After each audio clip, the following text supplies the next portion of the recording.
Table, everyone. I'm Shake and Bake here with Devok as always. We want to welcome to the show our newest schmo, Mean Gene, the fighting machine. And the fight. And also we'd like to give a warm welcome back to Rain Man, who's returning to us after a long absence. Welcome back, bud. Thank you. Good to be back. Rain Man's been crunching the stats. He's got a whole new batch of three-point statistics ready to go. Yes, I do. We all I do. know how many three-pointers Rashard Lewis made back in 2002. we all know. Yes, we will. And we will get to that. And Gene, welcome to the show. We're excited to have you here on the Schmo Table and with the Schmo Zone. We like to talk a lot about sports. I'm sure you're already aware of that. And we also like to throw some zingers around, so feel free to let them fly, my man. For sure. I'm not probably the biggest stat rat in the world, but I'll get in there. I'll get in that ass a litgoing bit. So let's get on. Yeah. All right. We'll teach their own. It's 2017. There's no judgment here. So I'm going to start off with a little introduction. What is this, Planet Fitness? Of course there's judgment here. Rain Man, I know you're back and you're excited, but this isn't a free-for-all. Okay. We're going to start with Mean Gene, his credentials. Can we call you basketball expert, Mean Gene? Basketball expert? Can I call you that? Or basketball Facebook poster? Basketball Facebook evangelist. Oh, I like that. And so Mean Gene. I really don't post that much, but he does not post this much, which is probably why everyone was commenting on it. I swear, this is the most comments I've seen any post get in the past 5 years that wasn't like due to like some real serious bullshit. Yeah. And so he posts top 5 players on Earth. And it should be known Mean Gene is a lifelong Cavs fan, correct? That's the thing. I wouldn't say lifelong. I got to be honest. When I was a kid growing up in Cleveland, I was pretty big into Jordan, so it was kind of on the Bulls then. Okay. I'm like a hardcore Cleveland Indians fan, but I'm not going to front like I've been on the Cavs bandwagon since day one. I mean, they were nasty even when I was coming up with Price, Elo, Doherty, Nance. They had a squad, but I was just so obsessed with Jordan, with the shoes, with the VHS tapes, So I kind of became – I favor the Cavs for sure, but I just love watching – players. Where do you manage to find all these guys from the Mistake by the Lake? Like, where do you dig them up? It's just they just kind of just all like gravitate towards Chicago. I don't know. I'm from all over the place. I moved out of there when I was 10, but yeah, that's the Mistake is the root. Fair enough. All right. Well, how about we get to this list? So, top 5 players on Earth. Let's hear it. Number 1, LeBron James. Okay. I'm disappointed already. LeBron, I think we all agree, except for maybe Shake and Bake, that LeBron is number 1 basketball player in the world. He's the player you would take first, I'd have to believe. But he needs a playmaker. Oh, okay. Whether or not he's whiny is irrelevant. He is the best player in the world currently. Continue on. I'm gonna lively banter because you're the new guy. Don't worry. Sure. Yeah, fuck it. So number 2, Kawhi Leonard. Okay. Bold but respectable. It's bold, but I mean, Kawhi's like the hot kind of guy that everyone. If you want to be sneaky, Cleveland's all about the bandwagon, man. Gotta do something. Yeah.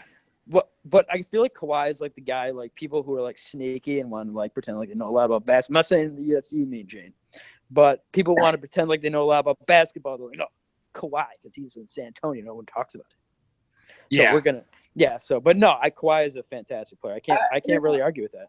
I put a lot. He's in my top 5, but he wasn't 2. He wasn't 2 on my list. But we'll get to that.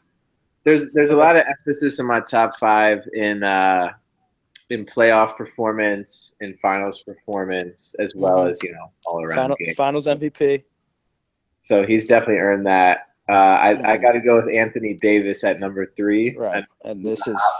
I'm going to say, aside from, as we said, LeBron's whininess aside, you got to put aside his injury prone. You can't do that. The world. No. You can't. You got to pretend Here's the thing. All right. Let the man finish. Okay. Number 4. Go to number 4. Number 4, Kyrie Irving. Boo. Boo. Okay. Boo. Number 5. Russell Westbrook. Okay. Yay. Good God, man. Took you long enough to get to him. So we got our top 5 there. Mm-hmm. Let's go back. Where shall we begin? Anthony. I've been trying to crunch a top 5 in my own head as we were kind of discussing off air. I've been trying to kind of find my own way through this. So Rayman, I know where you want to start, but Divock, being that you're onboarding the new recruit, let's start with you and see where do you want to start with this list, and we'll dig in. Anthony Davis, Ooh. number 3. This is where this list was. 1 and 2 was a list. Number 3 became an abortion of a list. This those are illegal now, so you got to be careful. Sorry, and this list should be illegal. I was insulted by this. I thought it should be criminally persecuted. And you shouldn't be allowed to post this on Facebook. It's like posting porn on Facebook. Legitimately, it's slander. It was slanderous because Anthony Davis has all the dirt. He could be moved Anthony to 5, Davis, but he's got to be top 5. He's got to be top. No, Anthony Davis has all the durability of a goldfish winning a carnival. To me, whoa, that doesn't hold water. At least for some of us, can we leave the goldfish from the carnival out of it? Okay. I mean, they die in the bag.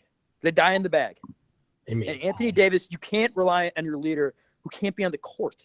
The guy can't even make it through half a basketball without, going out with a paper cut or like a vagina infection. On your top players, is he a top 10, top 15, top 20? He's not even top 10 because you can't rely on the guy. And their team plays plays better when he's not on the floor. They play better when he's not in the game. Why is that such a big component of this? I don't get it. Because on-court production is a huge part of this. And while he's on the court, he's productive, but the sample size is much smaller. Yeah, like it's a lot easier to be productive when you have a smaller sample size. And I mean, I think he's one of the most talented players in the world. Don't get me wrong, but you have to consistently play that way and show the stats consistently, or else Len Bias would have been one of the greatest players of all time. You're saying two different things. You're saying two different things there. Because you could say if there was power rankings that were floating throughout the year, last year would Blake Griffin have dropped for punching the guy? Does he drop just because he's not playing? We all know Blake produced, but that's different because he did okay. That's what I'm saying. Missing time, reliability, it's a crapshoot. All right. But Blake Griffin is reliable to play other than punching someone in the face. No, he's not. Blake Griffin's not reliable to play. Blake Griffin gets hurt every year. Oh, God. Come on, Rayman. No, I'm talking about last season. Season. Blake What Griffin gets other hurt than every year. reliability do you have against Anthony Davis? What other than that? Anthony Davis, he is a stats machine. He is a fantasy god. He puts up stats unlike any other. He does not make his team better. He does not make his teammates better. LeBron is the best at making his teammates better more than anyone else since Jordan. Anthony Davis is their team. When he's on the court, they need to play a different style. They need to play around him. They play in a much more – their chemistry is so much better when he's not on the floor. And it shows. The greatest players like Magic, Larry, and MJ brought their players up with them and made them play at a higher level. Anthony Davis doesn't do that. That's true. And even though he is a stats machine. I think it's plausible, but you don't run your game – not a lot of – centers are making their team better in the game today. So they're not. Gosh, I have a fun argument for that later, but we'll keep going with this. Anthony Davis is a top 5 talent, but what I agree with what Divock and Rayman are saying. I can't put him in the top 5 if he doesn't play. Yep. And I can't and I love Anthony Davis. I have an Anthony Davis Team USA jersey because I love him that much. And this fine country that we live in. But I can't put him in the top 5 when his team, A, isn't that good, and he doesn't, as they say, make that team really all that much better. Now, there are certain situations where that doesn't apply, but there are enough good players on that team for that team to be legitimately competing for a higher than the 8 seed playoff spot, and he doesn't help improve that situation based on the fact that, as we mentioned, A, he doesn't play, and B, he's just not enough of a legitimate playmaker from the post position to do it. He can put the ball in the hoop, he can rebound, he can block shots, but he does not make the New Orleans Pelicans that much better. He could down the line because he's like 22, 23 now? Yeah. He's very young. Down the If he line, gets absolutely, consistent. sure, yeah, great. At the moment, no. All right, let's have me and Gene chime in here a little bit. No, I'm good. I'm just listening. I don't think you're good? To me, like the reliability, this is kind of a wash because I'm kind of assuming the list would be, let's go play a game of basketball and it's some fantasy world where injuries aren't going to happen and you just need to get the best 5. Okay. Well, that's a fair way to look at Okay, it. yeah, I feel that then. I feel that. If you're taking this is essentially you're taking one game and you're filling out a starting lineup. Yeah. Okay, that's the approach you're taking. Okay. Then I feel Anthony Davis, because on the surface his talent jumps off the chart. Yeah. And the I mean, just a few I mean, how many big guys can put in 50 points like that? Him, Boogie. I mean, maybe Karl Anthony Towns. And I'm about his team being – I mean, I have watched them play well without him. Like, who did they play really close the other night? Yes. Cleveland. They beat Cleveland. Yes, fuck. I'm tripping.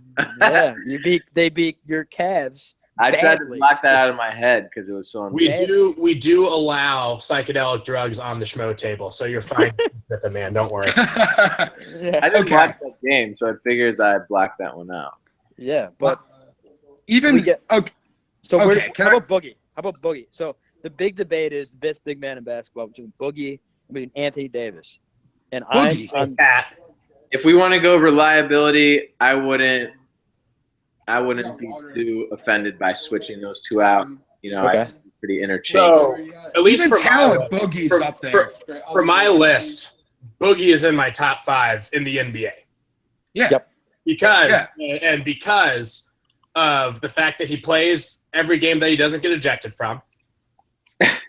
But right. as I had mentioned earlier, besides a couple special situations where a player is so great but can't make his team better, Boogie cannot save the Sacramento Kings. No one. No, they're garbage It's fire. impossible.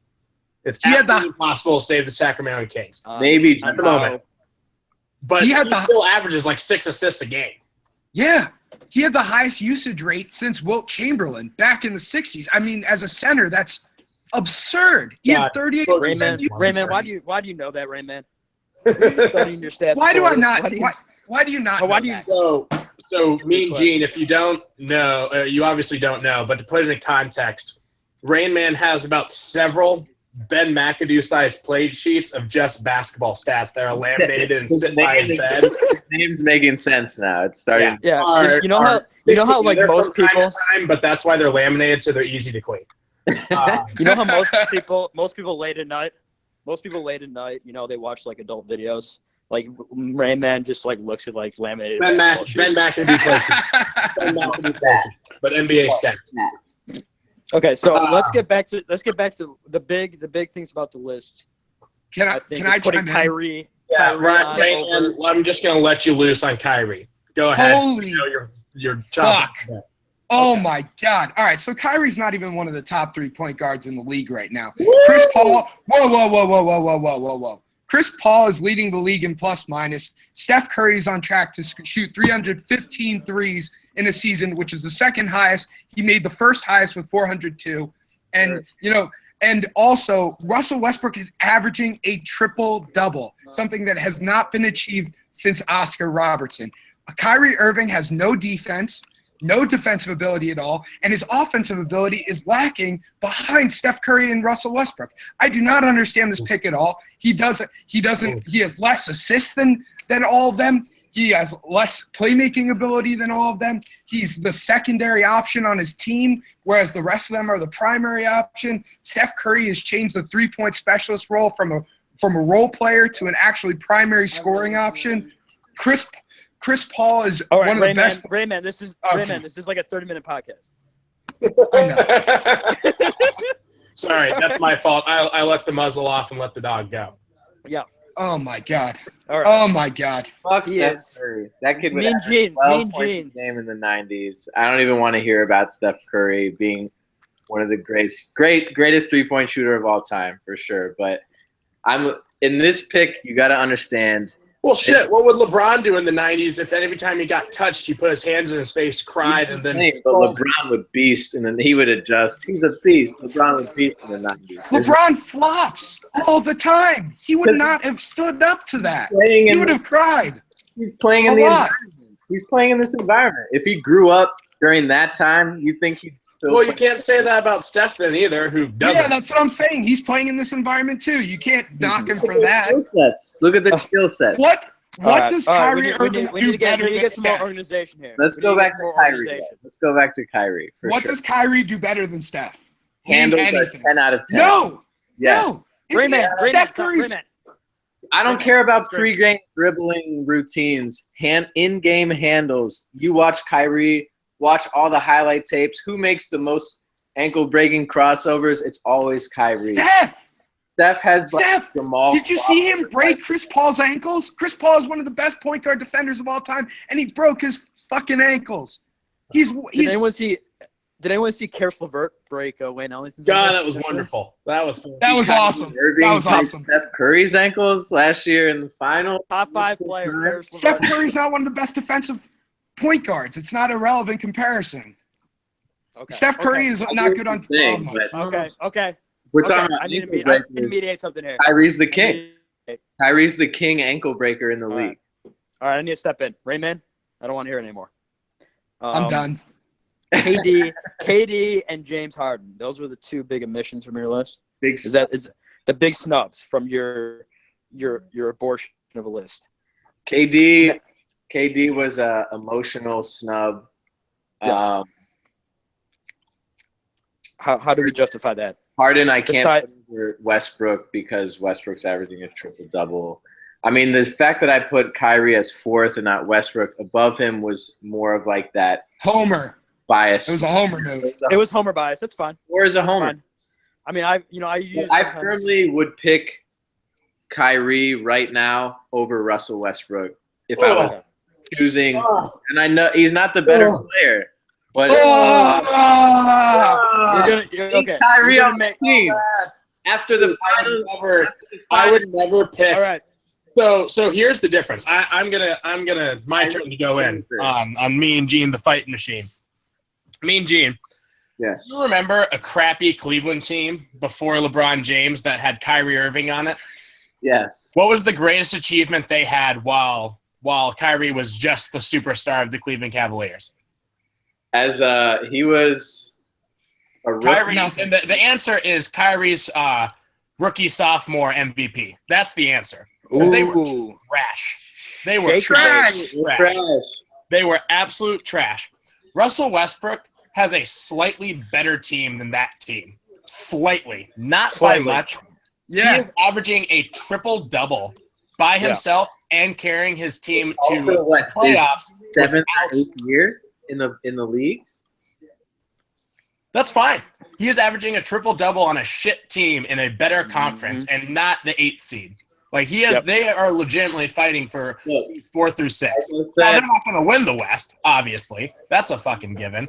But you cannot tell me that yes, you're right. Russell Westbrook has more experience currently than Kyrie Irving did.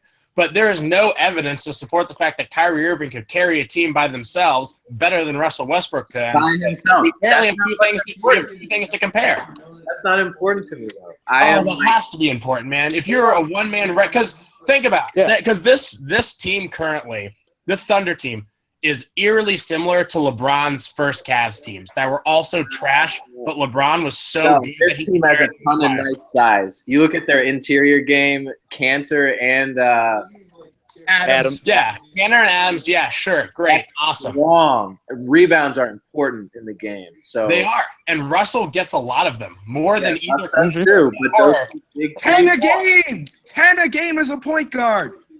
Well, Dude, I'm not arguing. He's a better player than Kyrie. Kyrie is my poetic. He's my favorite player in the game. Kyrie, Okay, yo, I would it's his guy. Smoothest, This is cleanest, guys. best player. Mean Gene's guy is Kyrie. fair enough. That's fine. It's his guy. That's my He guy. put him on. I'm actually fine with Kyrie because that was his bias pick. I'm fine. We all have a bias big pick. problem I have is My bias pick just happens to be Russell Westbrook because he's my favorite player. So. No, my bias pick is Paul. My bias pick is Paul Zipser. Of course it is. That's Joey. my bias pick. Paul Zipser. Like Luther Head back in the day. Luther Head. Luther Head is an all-timer. Luther Head is an all-time Illini great. Do not disparage the great name of Luther Head. But these guys were studs. This is like my stud guy, you know. Okay. I don't know. So how about everyone gives their I just top think five Kyrie. lists? I want everyone to give their top 5 lists right now. Shake and bake. I'll go first. So, Crybaby LeBron is 1. Russ is 2. Harden is 3. Okay. KD is 4. And I really bitched out, but I'm tying Steph and Boogie at 5. But if I had to pick one, I'm picking Boogie. Okay. I like that list. List a lot. Me too. Great. Or Raymond's Harris. Great. It's nice to be the smartest man in the room.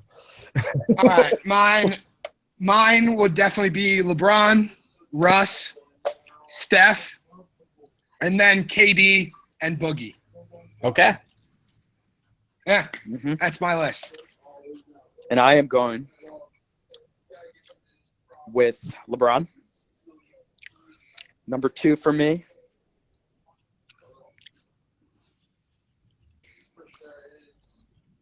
Suspense. Wait, I didn't hear number 3. 3. Number 2 is Russell Westbrook. Okay. Number 3 is Kevin Durant. Number 4 is James Harden.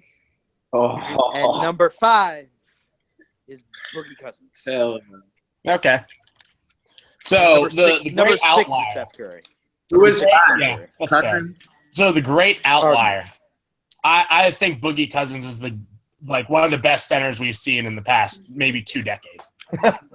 Guys, mind the only thing holding him back is his attitude. Obviously, His attitude. But I'll And the take fact it. they played for the Sacramento Kings. I'll take the attitude. If he got traded to the attitude Boston is garbage. Celtics right now, the Boston Celtics would automatically be a title contender.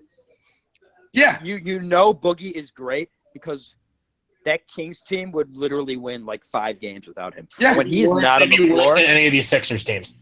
Oh, Yeah. Sixers. Oh, teams are absolutely. hot. Yeah. Well, like the bad But Sixers teams in the They past would couple of be. years.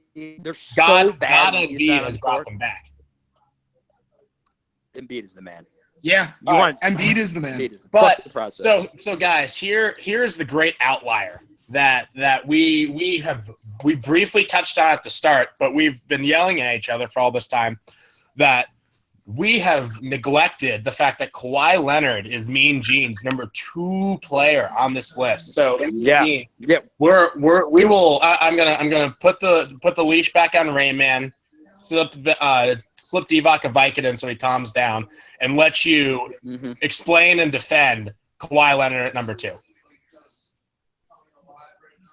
I'm kind of going, all right, like top 5. As I said, how would I kind of like pick my team with these first couple guys? I think Kawhi being the best defensive player pound for pound in the league and being a guy that you guys mentioned makes his team that much better because I really firmly believe he does that within Pop's system and shows the demeanor, candor that he has.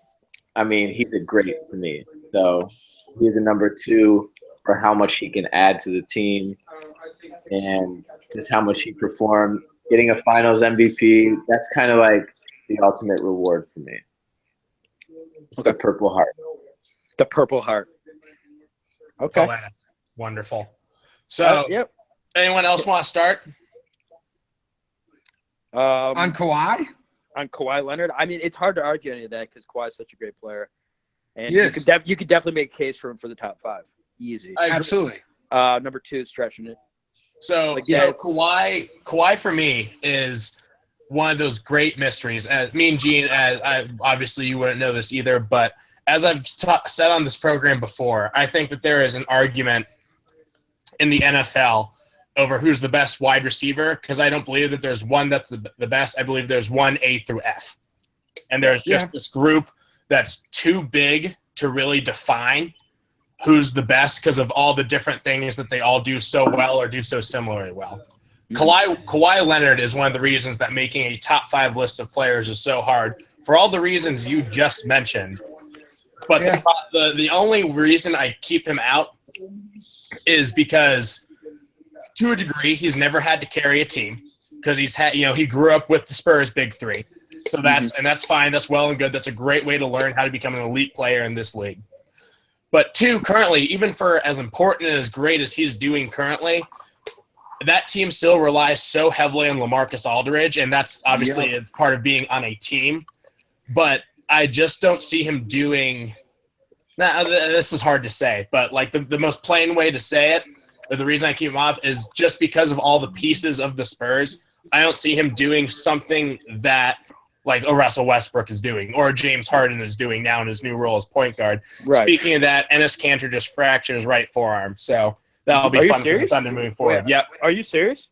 Yeah. Wow. Yeah. You had Curry in your top 5. That is dreadful. Get Joffrey Laverne off the bench. Yeah. So Curry. I'm a Thunder fan, so you're not Raymond. Stop that, Thunder fan. Yeah. I am a Thunder fan. I have a Sean Kemp jersey. I've liked them since the He didn't play with the Supersonics. Thunder. So what does that have to do with anything? Yeah, Rain Man. I like the Supersonics. Rain Man, Westbrook has been one of my favorite players since he was at UCLA, and I hate UCLA, but I'm not a Thunder fan. I'm a Russell Westbrook fan. I root for the Thunder. I'm a Thunder fan. Because of Russell Westbrook. Okay. I've been rooting for the Thunder since their first year, and I've been rooting for the Supersonics since I played NBA Jam Tournament Edition. So I will not change. The history of your fandom, Rain Man, is fascinating. But we are going to move on. This makes me realize that each top 5 needs to like have a disclaimer of the metrics. Like these are the, Absolutely. You cannot just say here are the top 5 best players. You gotta. There's a logic behind the list. And I guess the reason I was throwing out a kind of I knew that list was like not conventional, but like. The reason I threw it out there was to spark some discussion on Facebook as far as what people think is what defines that greatness. And see, you got on a podcast. Look what the hell happened. That's what you did. Yeah. What the hell happened? You just saw you were posting innocent Facebook posts, and all of a sudden now people are beating the door down to like tear your throat out about butterfly flap his wings and. Yeah, about learn to fly. Excluding Kevin Durant. Kevin Durant, the Durantula from your team. Durantula. Slim Reaper. How could you do it? Because bitch-assness. Not 2 slots. Honestly. Then LeBron is not in the top 5. Because he is the definition of bitch-ass. Even if he went back to Cleveland, he is the exact definition of bitch-ass. Not for going back to Cleveland. That's at least something. Like, period, bitch ass. Like, if he had stayed for going to Miami. Like, pre-Miami Cleveland LeBron was way tougher than Miami and current Cleveland LeBron. That kid was a fucking freight train. How many players would a freight train with training wheels that tend to fall off all the time? How many players would stick out 7 years? Kevin Durant didn't. That's all I'm saying. He gave the Cavs 7 fucking years, and they couldn't put a team around him. Kevin Durant did give 7. He gave 8 years. Kevin Durant gave 8 years. Gave 8 years to the Thunder. Kevin Durant did give 8 years to the Thunder. Kevin Durant's been in the league for 10 years. 10 years Kevin Durant's been in the league. Yes, they traded away they traded away James Harden, but then traded away Serge Ibaka, but that's neither here nor there. Well, they don't need Serge Ibaka. How about we change topics a little bit, because we need to get off this top 5 list a little bit and go to the big news about the Bulls, the Chicago Bulls, my Chicago Bulls. Oh, and Rondo or Wade and Jimmy Butler calling everyone out, and Rondo posting on the IG. The kids love the IG. The IG. So Rondo, Jimmy Butler, and Dwayne Wade called out the Bulls after they completely blew a game against the Hawks, 19-4 run to end the game. There was 3 minutes left, and they called out teammates for not caring. There is something to be said when you are calling out your teammates for not carrying in the same game in which Dwight Howard's on the other team. Like that's how you know you really fucked up. Like, Yeah. I mean, there's a guy over there who's like shooting shots backwards and smiling about it and shit, and then you're calling out your teammates for not carrying. So, do they not care, or are they just bad? Rajon Rondo took to Instagram to post a long message. Teammates on the Celtics, you know, the teammates that made him what he is, they would not. Their teammates, the media like that. He pretty much just made them out to be way, way, way better than Dwayne Wade and Jimmy Butler. I kind of agree with Rondo in the sense that you probably shouldn't go to the media with that shit. But would his veteran teammates also go to Instagram?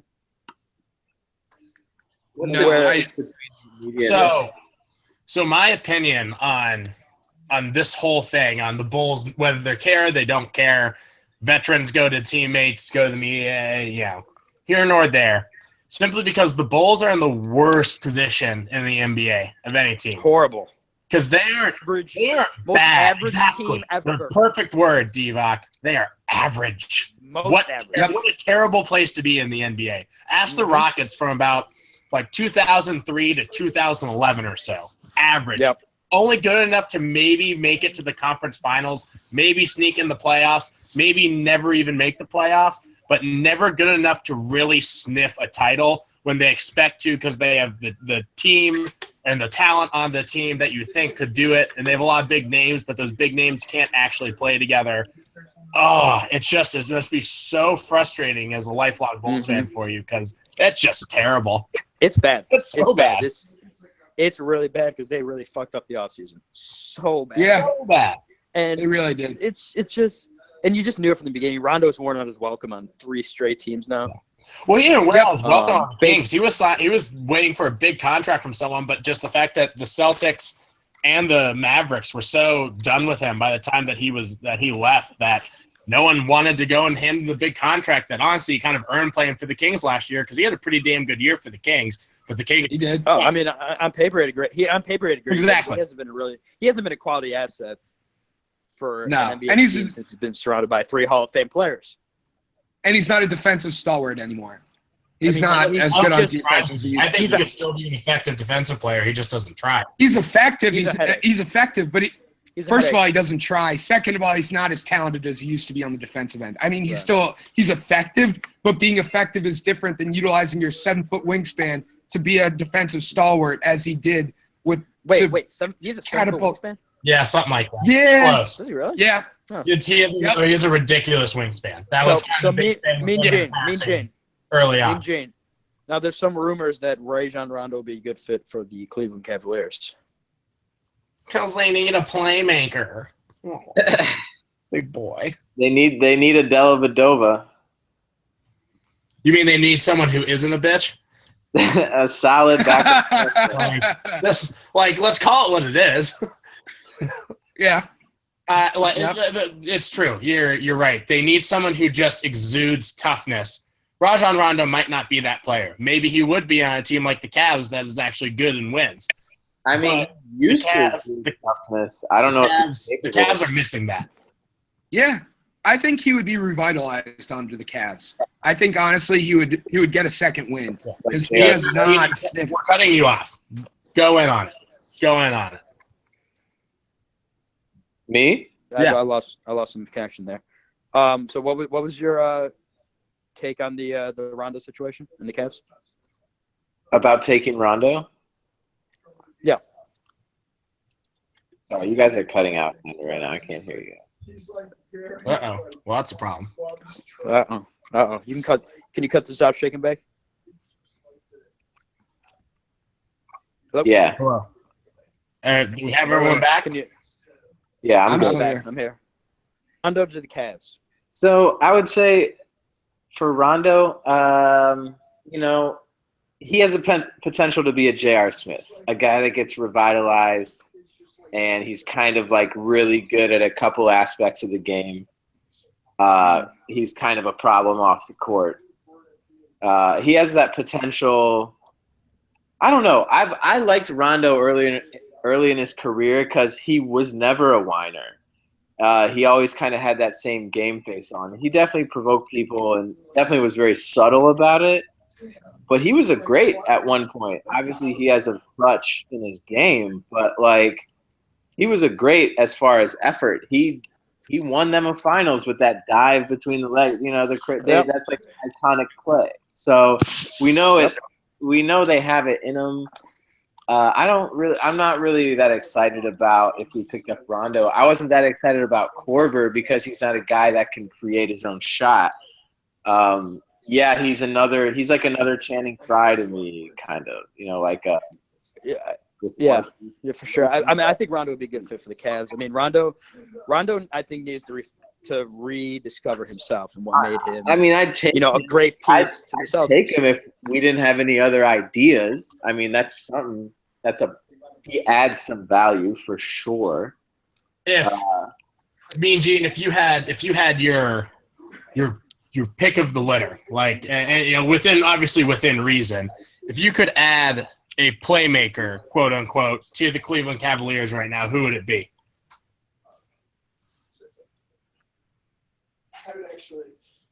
Wow.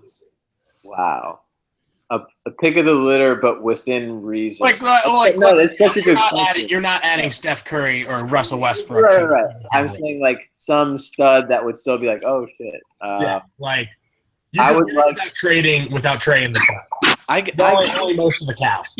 My adoptive team this year is the Timberwolves. I really like watching them. I really like Chris Dunn in Providence.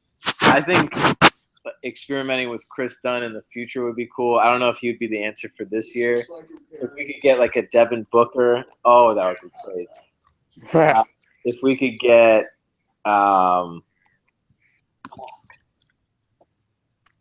about Carmelo? No. God. What about definition of not a playmaker?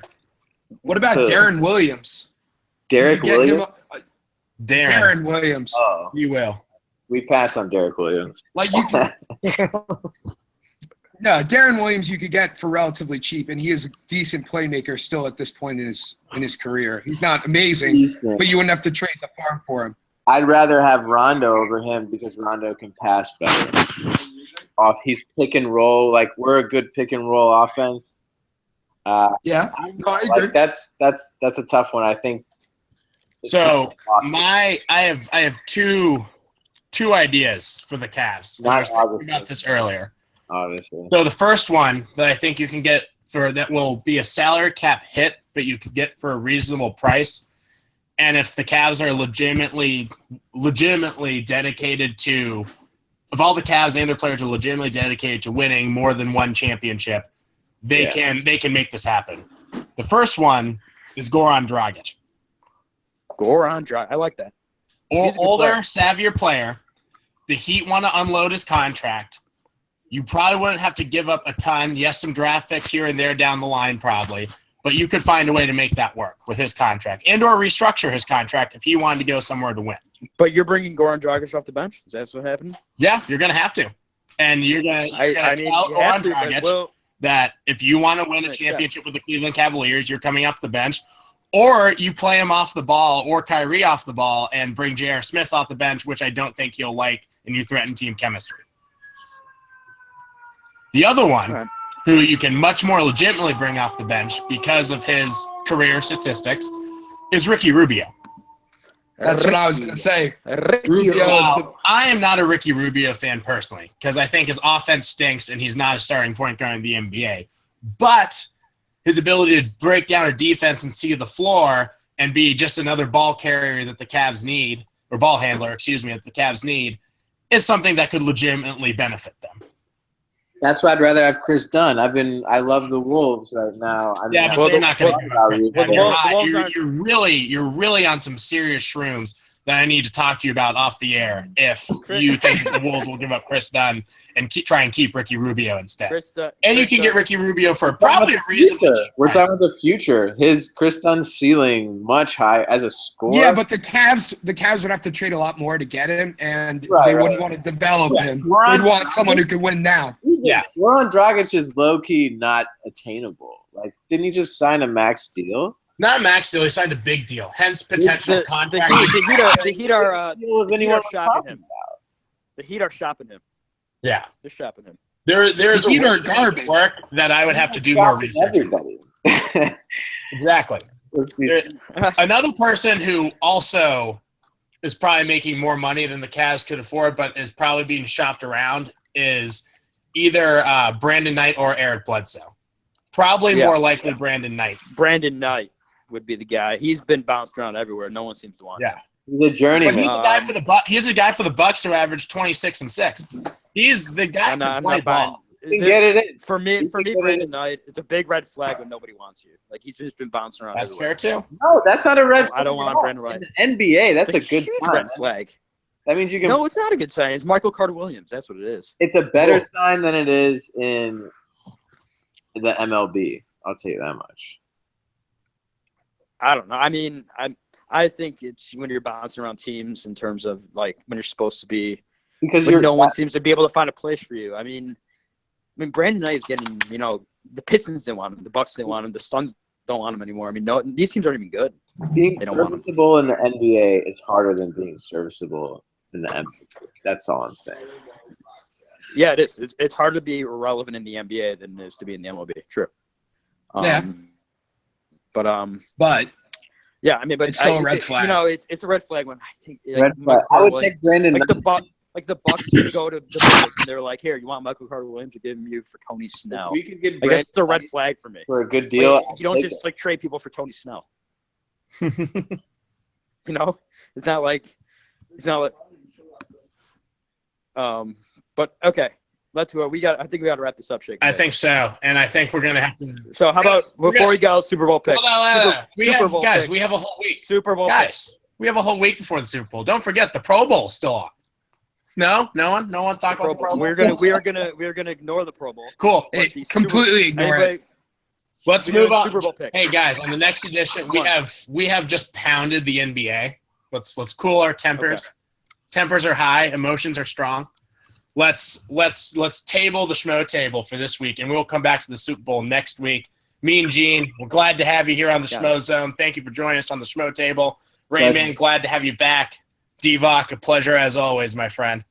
Yes, shake and bake. Appreciate it. Schmo table out.